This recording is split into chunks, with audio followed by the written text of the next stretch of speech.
Placement. Thibaut François et François Chollet sont en ligne avec nous pour la gestion de cette sélection. Bonjour messieurs. Bonjour messieurs. Thibaut Bonjour. François, Fastea Capital, François Chollet, Montségur Finance, moins 18% pour la sélection qui maintient pour le moment donc sa surperformance, sa résistance dans des marchés encore un petit peu délicats. Comment l'un et l'autre vous lisez ce marché qui a longtemps pêché par des volumes de transactions et donc une prudence plus que réelle qui veut entamer Thibaut? Allez. Écoutez, oui, le marché bouge pas beaucoup, c'est-à-dire que le CAC 40 perd 25-26% depuis le début de l'année.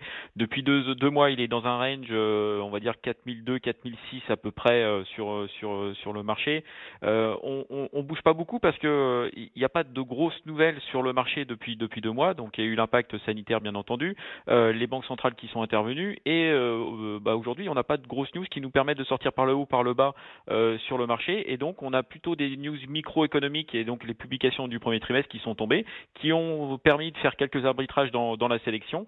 Donc on a fait le choix d'avoir une sélection avec des valeurs qui ont de la visibilité sur des secteurs qui sont plutôt sécurisés, de la techno par exemple, de la santé aussi, et avoir du cash dans le portefeuille nous semblait assez logique. Donc on a aujourd'hui 20% de cash, donc 4 lignes potentiellement sur lesquelles on peut réinvestir dans les prochaines semaines, et donc une surperformance du portefeuille dans sa globalité de 7-8 points qui nous permet d'avoir un petit peu d'avance et de pouvoir se projeter sur les prochaines nouvelles que l'on va attendre dans les prochaines semaines. Et les prochaines nouvelles, ça pourrait être une dégradation on va dire de l'aspect sanitaire dans les prochaines semaines, ou une amélioration avec un vaccin trouvé. Donc voilà, pour l'instant on est en position d'attente, et une position d'attente qui nous va bien, je pense, pour le moment. François, votre sentiment sur le marché et puis la façon effectivement dont la sélection dans son ensemble, avant de rentrer dans le détail peut-être de quelques lignes ou de stratégies pour les semaines à venir, comment est-ce que vous voyez les choses ? Alors le marché, il est effectivement clampé dans une espèce de no man's land entre 4002 et 4006. Maintenant, on a vu quand même quelques nouvelles significatives qui, je pense, sont de nature en tout cas à amener une nouvelle étape de réflexion sur la façon dont on gère le risque. Et notamment ce que l'on a vu avec cet accord franco-allemand pour qu'il y ait des emprunts qui soient émis avec une signature de la Commission européenne, c'est quelque chose qui vient en tout cas dans un premier temps amener un soutien à des inquiétudes qui étaient notamment liées à la stabilité de la zone euro, parce que c'était quelque chose qui devenait de plus en plus lancinant, et je pense que c'est une nature extrêmement positive. Le marché a réagi à cette nouvelle-là avec un rebond très important. On a fait une séance assez marquante avec beaucoup de volume. Donc je crois que l'attaque que nous avons fait des niveaux hauts de ce trading range lequel nous sommes depuis maintenant 2 mois est une attaque en règle. Il faut bien voir aussi que chaque semaine qui passe, on s'approche du déconfinement, on s'approche, je dirais, d'une reprise d'activité un peu plus forte, et donc on a plus de chances d'avoir un retour à la normale. Et puis chaque semaine qui passe aussi, on s'approche d'une communication des entreprises sur le deuxième trimestre, qui est quand même le point fatidique de souffrance, qui est celui que vivent actuellement à peu près toutes les entreprises dans les pays développés. Oui, bien sûr. Et donc on a vraiment des communications qui se font de manière de plus en plus précise sur l'étendue des dégâts de ce trimestre de confinement. Et c'est vrai que ça va être très difficile, mais le marché commence déjà à regarder bien au-delà. Il va un peu vite en besogne. Alors à court terme, on a plutôt le sentiment que le marché est dans une phase d'attente. Il faut maintenant se poser la question à l'horizon 2021, puisque 2020 est, à mon avis, sacrifié définitivement en termes de révision. À l'horizon de 2021, est-ce qu'on sera capable de remonter la pente avec la même célérité que ce que parviennent à faire aujourd'hui les Chinois dans ce qu'ils communiquent? C'est là que se situe l'équation et la difficulté. On aura des périodes difficiles, mais si on n'a pas de reconfinement en France notamment, et si derrière on a une reprise d'activité qui se fait avec on va dire un élan puissant, on peut considérer effectivement que le marché n'a pas de raison de repartir dans une phase de stress très élevée.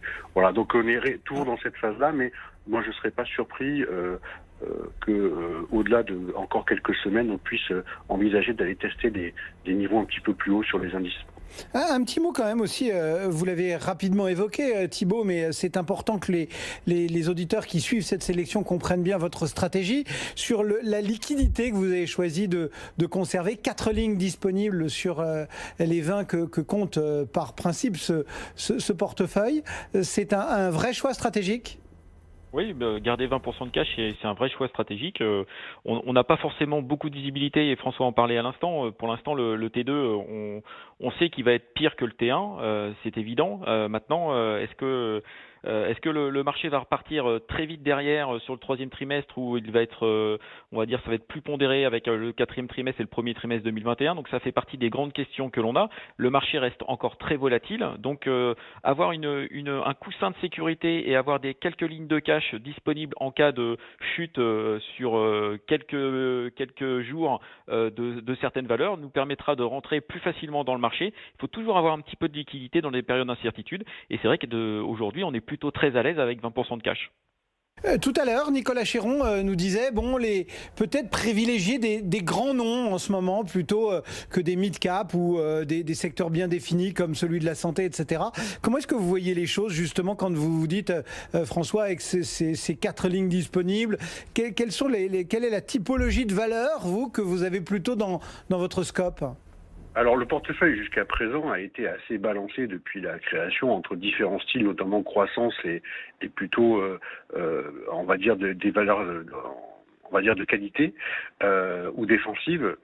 Les derniers arbitrages n'ont fait qu'accentuer la sortie notamment des financières, la sortie d'un certain nombre de dossiers qui étaient un peu plus sensibles au cycle économique, et n'ont fait qu'accentuer la montée en qualité du portefeuille pour essayer d'avoir des valeurs les plus résilientes possibles dans un contexte économique où on n'a pas de visibilité forcément sur certains chiffres d'affaires d'entreprise. Donc les arbitrages ont été quand même dans un sens extrêmement précis, et c'est ce qui a conduit d'ailleurs à la surperformance de cette sélection au-delà du cash qui a été finalement généré assez récemment. Donc c'est vraiment cette montée en gamme et en qualité des dossiers qu'on a mis en portefeuille et qu'on a maintenu en portefeuille qui est à l'origine de la surperformance, et je pense que ça c'est quelque chose qui est amené à perdurer. Deuxième chose, on a plutôt des entreprises qui sont liquides, c'est-à-dire que y compris des fonds d'investissement de taille importante auront la capacité de venir sur ces dossiers-là sans craindre d'être piégés par les volumes de transactions trop faibles. Donc c'est des titres qui sont toujours animés sur les marchés et pour lesquels on a de la transaction. Je pense que ça reste aussi des choses à conserver de manière assez précise. Et puis, un dernier point, faire attention, et si vous regardez les performances et les baisses des marchés depuis les sommets, on pourrait quasiment les hiérarchiser en fonction de la qualité de signature, ou en tout cas de la qualité des bilans des entreprises. C'est-à-dire que plus une entreprise est aujourd'hui endettée, plus la sous-performance a été massive, et plus une entreprise est saine avec un bilan équilibré, plus elle a réussi à surperformer les indices. Or, il s'avère que dans ce que nous avons en portefeuille là, on a vraiment veillé aussi à avoir des dossiers de qualité, peu endettés, avec des bilans solides. Et donc, c'est ce qui participe, je pense, de la surperformance qui est quand même assez significative depuis le début de l'année.